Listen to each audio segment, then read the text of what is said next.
John McClain, Hall of Fame columnist, joins us normally on Tuesdays. He couldn't this week, and so he's with us now. I'll talk about a lot of things. NFL camps are opening up. News on the Browns at quarterback. And, oh, my goodness, John, did you watch the Astros? And they seem to have the Yankees number.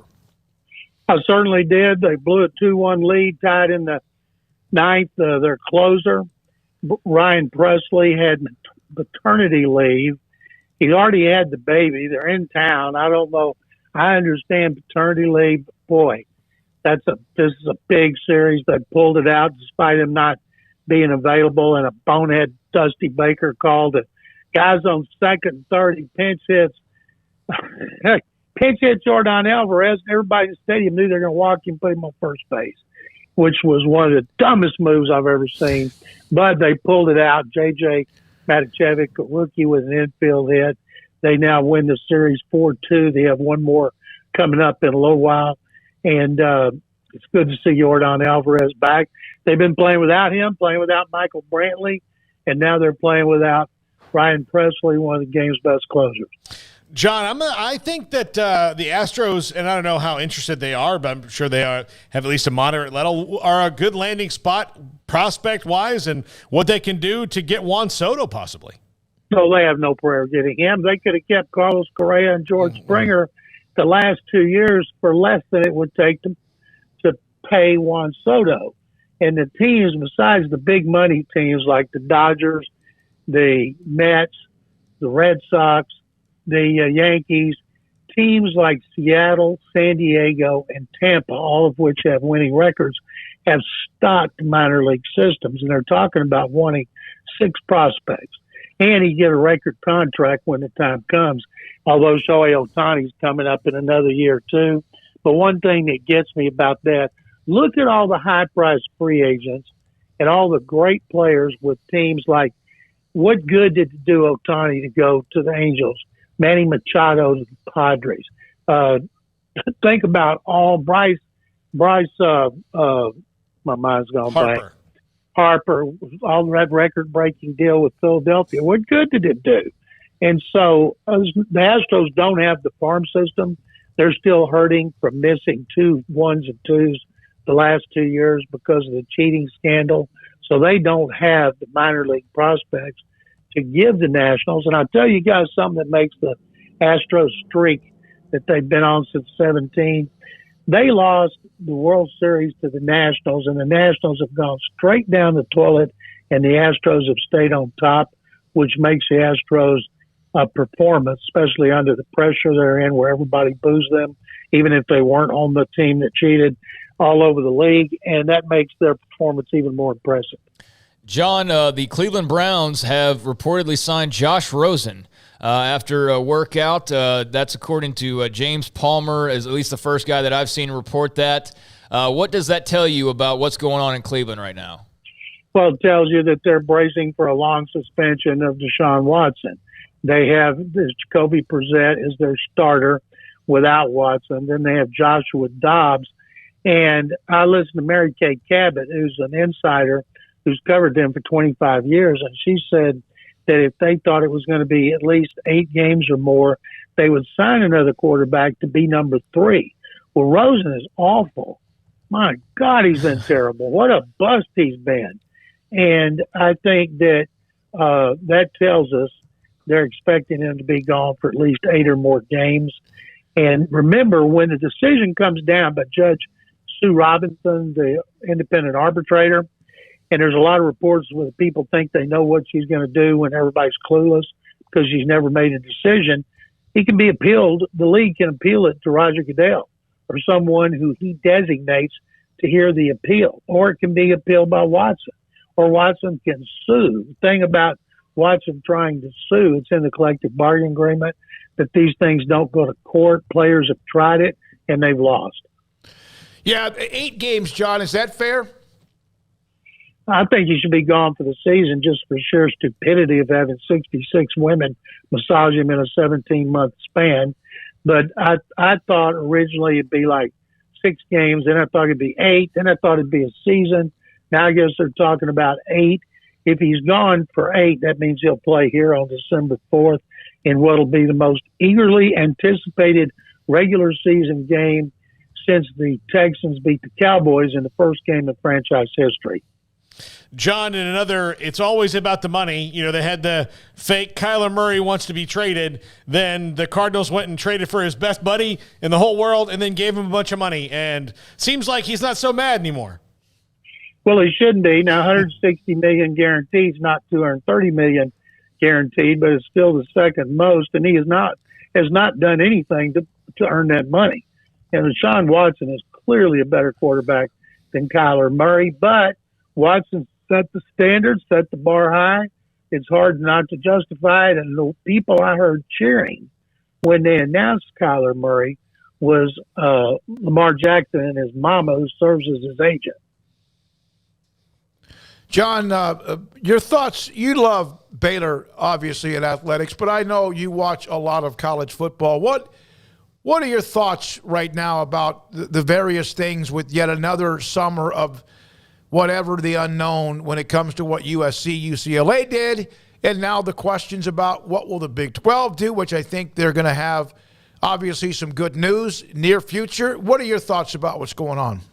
There's nothing wrong with being the number 3 conference, and I think it's amazing the turnaround they've made since all the gloom and doom predictions when the Longhorns and Sooners went into the SEC or agreed to go in the SEC. I was in Austin on Tuesday with a friend of mine, Jim Mattress Mac McInville, our world-renowned gambler and furniture salesman, who's a big Longhorn fan. He had to see his new sign in the stadium and record a commercial to run on their Jumbotron, and they gave us a tour of all the facilities, and we're walking through it, and I'm looking at it, and I told a friend of mine who did not go to UT behind me, I said, all this, and they still didn't get one player drafted.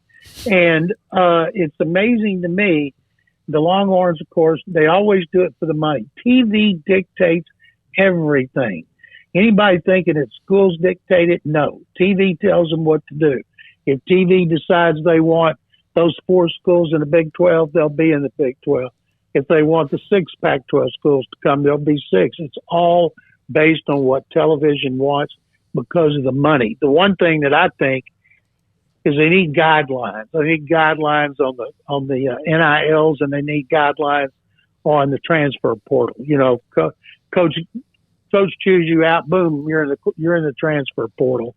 I believe I'm all for players getting paid, and I'm all for players having options, but I don't think you should be randomly able to transfer every year like a mercenary, give you one freebie where you can transfer and play immediately, but boy, if you do it again, you got to sit out like the old rules.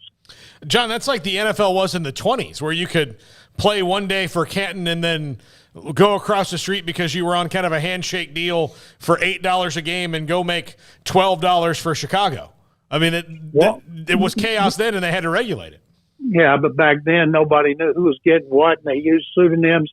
Can you imagine, say you guys were all free agents from other schools, and Craig wanted $5 million, and David wanted $3 million, and Paul, you only got $500,000, but Paul turned out to be the best player.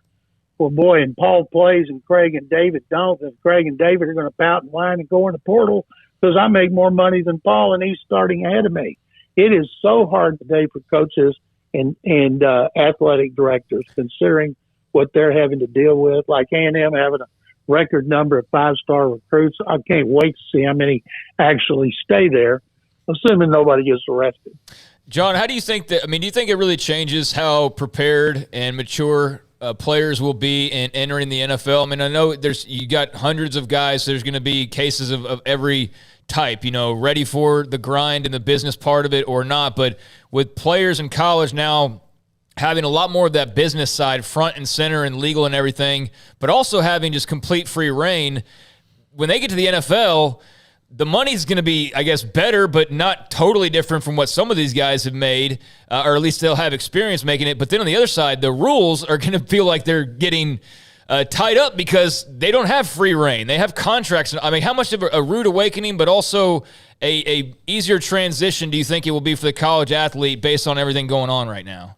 First of all, Craig, these guys getting these NILs need to worry about 3 letters, and it's not NFL, it's IRS. because if you're promoting, like Bijan Robinson, I'm told it's not his Lamborghini, it's on loan, which is smart because if somebody gave it to him, he's going to be paying taxes at some point on a $175,000 car. Others are bragging that it's been given to them, and they're going to have to pay the piper like the rest of us do. And one thing to keep in mind, I saw the Pitt receiver transferred to USC. I can't remember what he got. Maybe it's $3 million. How many NFL receivers make less this season than he will? And then he'll be a high number one pick. But what if you get a big NIL college and then you're a 6th-round pick, or you're like Abram Smith? You're an undrafted free agent, and all of a sudden you go from $2 million NIL to making a minimum, and you're like, whoa, what happened here?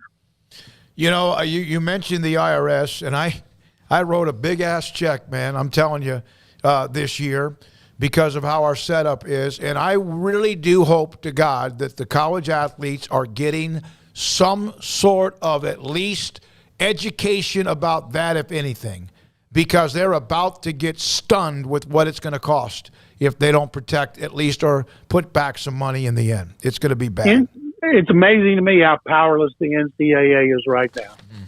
That's a great point. John, yeah. Oh, yeah. John, I said earlier in the show, they used to have rules about cream cheese. Like, so many rules, they would say you can't have cream cheese for recruiting. You can only have this kind of peanut butter and jelly. You know, no ketchup for the French fries, all that stuff. And now, like, there's like 4 total rules, maybe?